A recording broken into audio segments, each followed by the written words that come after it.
Hey y'all, and welcome to our Bible study. This week we are studying 2 Chronicles 19. If you'll remember, we are going through the Bible chapter by chapter, verse by verse. Right now we are in the middle of 2 Chronicles with 2 Chronicles 19. So I am going to be reading the Bible to you guys, and then I'm going to tell you what I've learned from my studies. So let's get to the reading. 2 Chronicles 19. When King Jehoshaphat of Judah arrived safely home in Jerusalem, Jehu, son of Hanani the seer, went out to meet him. "Why should you help the wicked and love those who hate the Lord?" he asked the king. "Because of what you have done, the Lord is angry with you.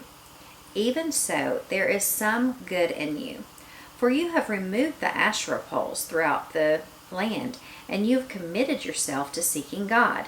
Jehoshaphat lived in Jerusalem, but he went out among the people, traveling from Beersheba to the hill country of Ephraim, encouraging people to return to the Lord, the God of their ancestors. He appointed judges throughout the nation in all the fortified towns, and he said to them, "Always think carefully before pronouncing judgment. Remember that you do not judge to please people, but to please the Lord. He will be with you when you render the verdict in each case. Fear the Lord and judge with integrity, for the Lord our God does not tolerate perverted justice, partiality, or the taking of bribes." In Jerusalem, Jehoshaphat appointed some of the Levites and priests and clan leaders in Israel to serve as judges for cases involving the Lord's regulations and for civil disputes. These were his instructions to them. "You must always act in the fear of the Lord with faithfulness and an undivided heart. Whenever a case comes to you from fellow citizens in an outlying town, whether a murder case or some other violation of God's law, commands, decrees, or regulations, you must warn them not to sin against the Lord, so that he will not be angry with you and them. Do this, and you will not be guilty. Amariah, the high priest, will have final say in all cases involving the Lord. Zebediah, son of Ishmael, a leader from the tribe of Judah, will have final say in all civil cases. The Levites will assist you in making sure that justice is served. Take courage as you fulfill your duties, and may the Lord be with those who do what is right." All right, let me get to my study notes. All right, here we go. So, here, Jehoshaphat returned home safely. Safely is the key word here, unlike Ahab, who died in the last chapter. Remember that? Jehoshaphat is alive and well, but the plot of this chapter, the seer meets him on the road to tell him, "Dude, you messed up. You went and aligned yourself with the other dude that does not worship God. Now, God is mad at you, and his wrath has been put upon you." Y'all know Jehoshaphat was like, "Crapola, what have I done?" So what does he do? He goes on a religious tear throughout the country. This is a fine example, as do as I say and not as I have done. But you know what? Because of the seer's words, Jehoshaphat gets Judah in the best religious position it's been in since Solomon. So maybe our tirades aren't all bad. Some of them are. Some of them, when we learn from the people that are coming to us and saying, hey dude, you screwed up, you need to fix this, God's mad at you, maybe that's not what Jehoshaphat has done, is not so bad after all. I mean, yes, it was bad that he aligned himself with Ahab, but what I'm saying is he is trying to correct himself. And so he's going around the country trying to fix things and trying to get people back to seeking God. So,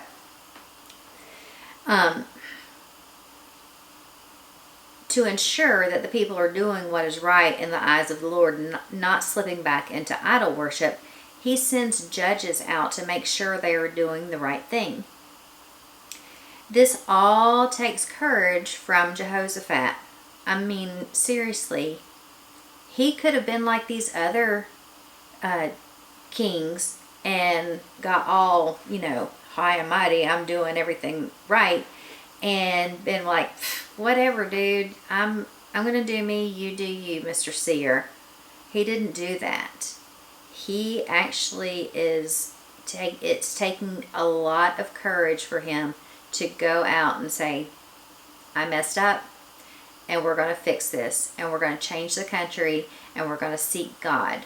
So that's a good leader. That's somebody that we should look up to. These people, the people that live in Judah, were notorious for walking away from God. I mean, look, all the way back to Exodus, when Moses was leading them from Egypt to the promised land.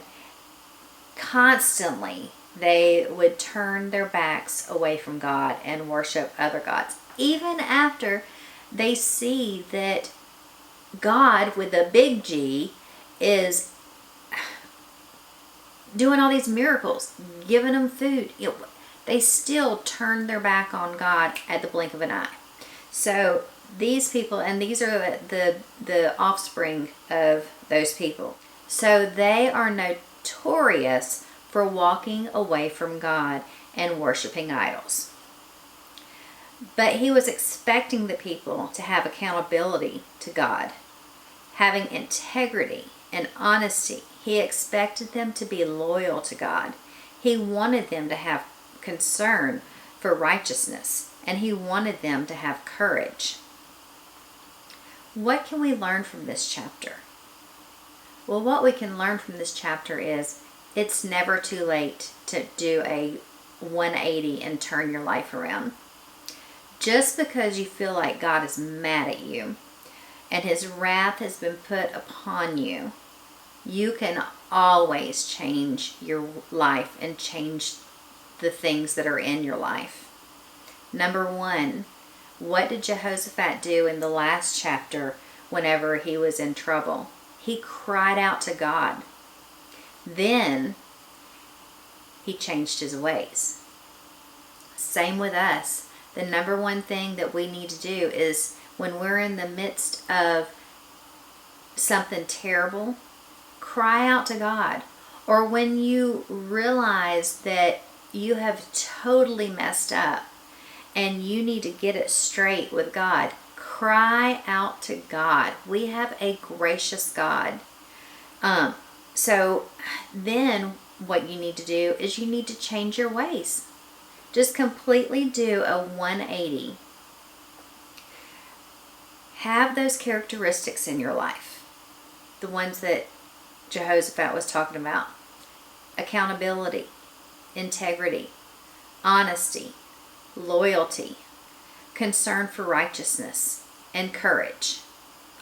All of those characteristics are vital to keeping your life straight, because without all of that, when God can help, and also God, let me say this, God can help you develop those characteristics. So if you don't have them, or if you don't think you have them, don't worry. Still cry out to God, because he's waiting for you to cry out to him. And he can help you he can put people in your life that will be your accountability partners. He can put people in your life that will teach you integrity, honesty, loyalty, concern for the righteous, and courage. God is there to help us. So that's what we can learn from this study this week is when the prophet comes to us, or when somebody in our life comes to us, it doesn't have to be a prophet or a seer like was in this chapter. When they come to us and say, hey, you have totally messed up. You don't have to just crumble away and forget it. I'm a loser. I'm never going to learn. That's it. You can cry out to God and He can help you turn your life around. Thank you, Jesus, that we have a gracious God, because it's not going to be just one time that you mess up in your life. You will mess up over and over and over again. I do. You do. Everybody does. But God is there to help us gather all the pieces and put everything back together. Because of this courage that Jehoshaphat had, he got Judah back on the right path. And in the next chapter, next week, we will see what happens when Jehoshaphat cries out to God. I want you to come back and join us next week. Chapter 19 was a short chapter, so this is a short and sweet Bible study. But next week is a lot longer of a chapter, so get ready. It's going to be good. I can't wait to see you. Bye.